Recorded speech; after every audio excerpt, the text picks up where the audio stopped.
O primeiro trimestre de 2017 tem sido de queda nas exportações brasileiras de milho grão.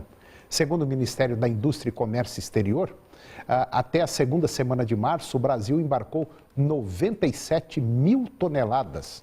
O volume diário exportado nos primeiros 8 dias do mês foi de 12 mil toneladas do cereal. E esse volume diário é 86% menor na comparação com o mês de março. Se este ritmo de embarque se mantiver, o Brasil irá exportar 281 mil toneladas de milho agora neste mês. E com isso, o Brasil fechará o primeiro trimestre deste ano, tendo exportado 2 milhões e 200 mil toneladas, 81% menos que em igual período do ano passado. A queda do dólar frente ao real e a menor competitividade do milho brasileiro no mercado internacional estão explicando aí esse cenário.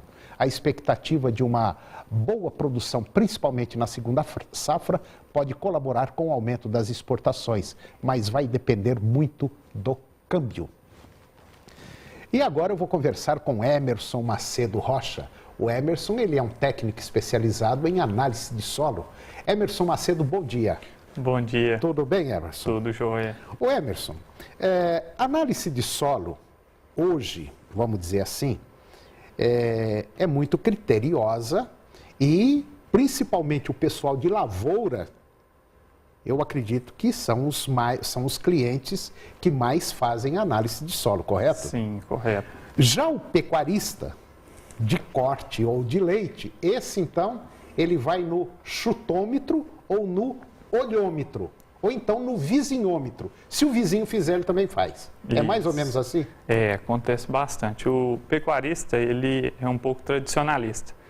E então ele busca as experiências dos vizinhos, alguma coisa que o pessoal que ele ouviu falar e implanta na propriedade dele. Mas muitas vezes ele não tem números para explicar aquilo ali.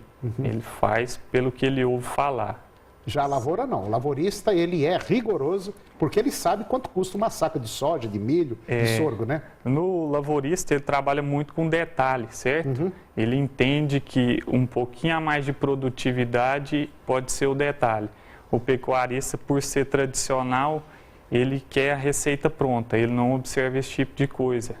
Os pecuaristas tradicionais. Só que com isso ele vai ter um prejuízo um atrás do outro, né? Isso, o que o pecuarista acaba acontecendo ao longo do tempo é que ele perde vigor de pastagem, certo? E aí com o tempo a capacidade de suporte da área diminui, aquela planta que tinha uma rebrota vigorosa e rápida já não consegue fazer aquilo mais. Essa planta não consegue lançar a quantidade de folhas que ela lançava antes. E o enraizamento, né? Isso, expandir folha, que é o que a gente procura fornecer para o animal folha, né? Então você acaba observando em muitas áreas aí, planta pequena já sementeando, certo? Ela não está produzindo folha. A gente chama essa plantinha mais ou menos assim de 4 centímetros, verdinha, bonitinha, né? A gente chama de ET.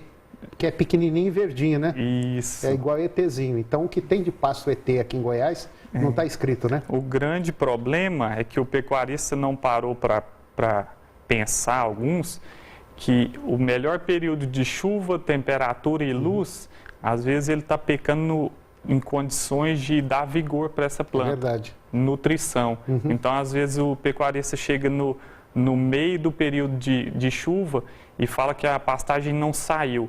Por quê?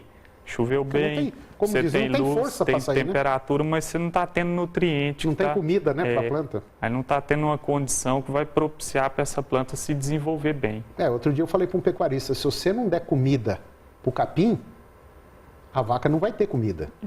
Isso. E o pior ainda que eu acho nisso tudo, é que tem pecuarista que fala assim, não, eu joguei lá 3 toneladas de calcário. Como se o calcário fosse resolver todos os problemas da sua vida. É aí que você joga dinheiro fora. Cada tonelada, ou cada grama, ou cada quilo de calcário que você está jogando, você está rasgando dinheiro. E tem uns que falam, não, eu vou jogar o calcário e vou dar uma gradagem rápida. Aí eu vou te contar, aí o desastre fica completo. Quer dizer, de maneira geral, o pecuarista, ele parece que tem medo de fazer uma análise de solo, de ver o que tem que colocar aqui. Não é jogar, não, é colocar, é introduzir na sua lavoura, que é um pasto, e que os seus animais dependem daquilo. E a sua rentabilidade também depende da qualidade do seu pasto. Mas, infelizmente, Emerson, isso daí não é o que a gente percebe, né?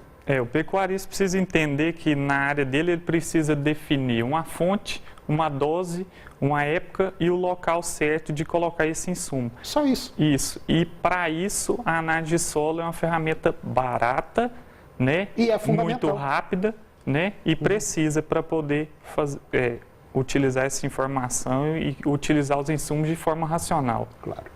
Bom, depois do intervalo, eu e o Emerson vamos voltar a conversar e nós vamos mostrar as diferenças que tem de 0 a 20 centímetros e de 20 a 40 centímetros, as diferenças de macro e micronutrientes. É um minutinho só, a gente volta já.